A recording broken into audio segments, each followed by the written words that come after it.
Wow. I've learned how many brilliant, amazing, talented musicians there are living in Portugal. I learned a lot about Portuguese history, the history of Europe, colonization, Africa, the music of Cape Verde, fado, the meaning of fado, the music coming from places like Guinea-Bissau and Angola. I got a lot of history lessons while I was living there and writing the music.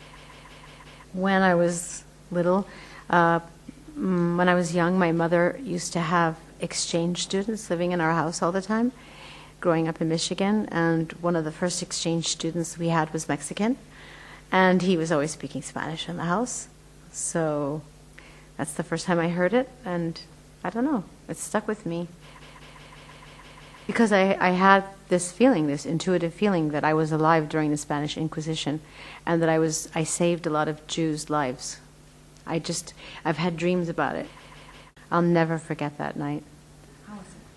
Just amazing, beautiful, magical, everything. And in fact, the way I felt about that evening with Miguel Bosé and the flamenco group that showed up, people just started rolling into the room, and people would start singing and dancing and playing instruments, and then people would sit down, and then another group would come in, and the music just kept going and going all night long.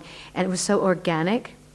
And I feel the same way. I had the same feeling again when I was living in Lisbon.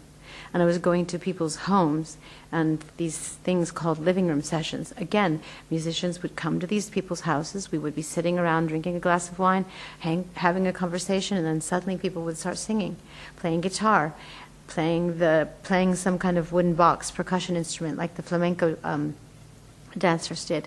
And then somebody else would show up and more music would play, and it was just an endless revolution of music, poetry, singing, instrumental, and it was kind of the same thing, the same feeling.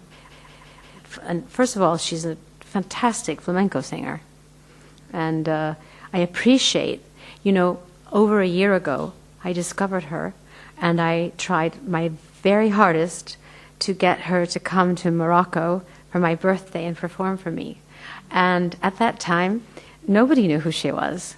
And I thought I was the only person that knew. And I thought, I discovered somebody nobody knows. This little flamenco girl, she's so amazing. Just her and a guitar and her singing, and I'm going to get her to come. Anyways, it got really complicated because when it was just me and her talking, it was a simple transaction, and all she needed was her guitarist and some clappers, and they were going to share rooms, and because we were staying in a hotel that was really small.